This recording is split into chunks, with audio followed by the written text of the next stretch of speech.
দর্শক স্বাগত কালের কণ্ঠে ডাকসু নির্বাচনের প্রচার প্রচারণা শুরু হয়েছে। বিভিন্ন প্যানেল ভিন্ন ভিন্নভাবে তাদের নির্বাচনী প্রচারণা করছেন। আমাদের সঙ্গে রয়েছেন ডাকসু নির্বাচনে একজন প্রার্থী যিনি ভিন্নভাবে প্রচারণা চালাচ্ছেন।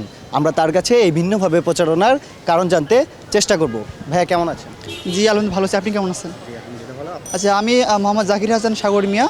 আমি মাস্টারদের সুদর্শন হল সংসদে একজন সদস্য পদপ্রার্থী স্বতন্ত্র থেকে। আমি ক্যাম্পাসের পরিবেশ এবং সৌন্দর্য রক্ষা করার স্বার্থে আমি আমার নির্বাচনী প্রচারণায় কোনো লিফলেট বা ব্যানার প্রিন্ট করব না এবং সম্পূর্ণ ডিজিটাল প্ল্যাটফর্ম ব্যবহার করে আমি আমার নির্বাচনী প্রচারণা চালাবো।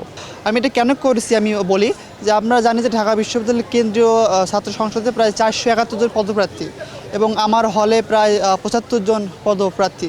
সো আমি যদি আমার একজন ভোটারকে যদি আমি কল্পনা করি তাহলে তাকে কিন্তু প্রায় 550টি ব্যালট পেপার বা লিফলেটের সম্মুখীন হতে হবে। সো এত হিউজ পরিমাণ যদি এখন ব্যালট পেপার সে সম্মুখীন হয় সে কিন্তু বিরক্ত হয়ে যাবে এবং সে যেখানে সেখানে সে তার বিভিন্ন লিফলেট সে ফেলে দেবে, যেটা অলরেডি শুরু হয়েছে। আমি আমার হলে দেখি, আমার হল গেটে দেখি অনেক লিফলেট আসলে নিচে পড়ে আছে এবং আপনি কলা ভবন দেখবেন, ডাকসু দেখবেন, মধু দেখবেন, সোশ্যাল সায়েন্স বিল্ডিং দেখবেন, লাইব্রেরির সামনে দেখবেন যে অনেক লিফলেট পড়ে আছে, যা আসলে আমাদের ক্যাম্পাসের সৌন্দর্য এবং পরিবেশটা আসলে নষ্ট করছে। আমি এখান থেকে সিদ্ধান্ত নিয়েছি যে আমি আমার প্রচারণায় কোনো লিফলেট বা ব্যানার প্রিন্ট করব না এবং সোশ্যাল মিডিয়া আমি ইউজ করব। আমি এটি করার পিছনে আরও কিছু কারণ বলি যে আমাদের ঢাকা শহরে আসলে পানি নিষ্কাশন ব্যবস্থা খুব একটা ভালো না। যে একটু বৃষ্টি হলে দেখা যায় যে আমাদের ক্যাম্পাস আসলে পানিতে ভরে যায়, যেমন একটা মিনি সুইমিং পুলের মতো একটা অবস্থা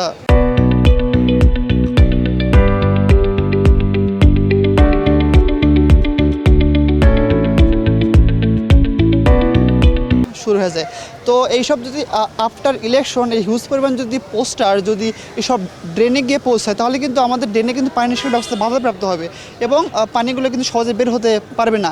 এবং এই যদি পোস্টারগুলো যদি আবার এই ড্রেনের ভিতর ঢুকে যায় এবং যদি এগুলো পৌঁছতে শুরু করে তাহলে কিন্তু একটা মিথেন গ্যাস তৈরি হবে। এই মিথেন গ্যাস হচ্ছে কার্বন ডাইঅক্সাইডের চাইতে প্রায় 25 থেকে 36 গুণ বেশি ক্ষতিকর, যার কারণে আসলে এটা বৈশ্বিক উষ্ণায়নের একটা কারণ হয়ে দাঁড়াবে। আর আপনি জেনে আরও অবাক হবেন যে আমাদের এই বিশ্বে প্রায় 40 কোটি গাছ কাটা হয় শুধুমাত্র কাগজ তৈরি করার জন্য, যা পৃথিবীতে মোট গাছ কাটার 35%।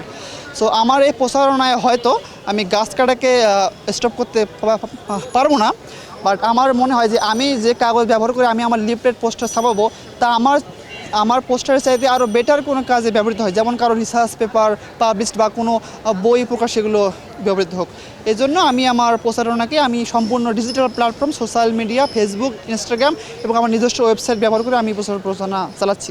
আমরা ডিজিটাল যুগের মানুষ, এখন তো আমরা অ্যানালগ পদ্ধতিতে থাকবো না, কারণ ঢাকা বিশ্ববিদ্যালয়ের প্রতিটা ছেলে মেয়ে স্মার্ট, তাদের কাছে ল্যাপটপ আছে, ফোন আছে। তো আমার মনে হয় লিফলেট তারা যতটা না দেখবে তারা ডিজিটাল মিডিয়ায় তারও ভালোভাবে দেখবে। আমার মনে হয় এক্ষেত্রে আমি আশাবাদী যে ঢাকা বিশ্ববিদ্যালয়ের প্রতিটা স্মার্ট স্টুডেন্ট স্মার্টভাবে বিষয়টা দেখবে।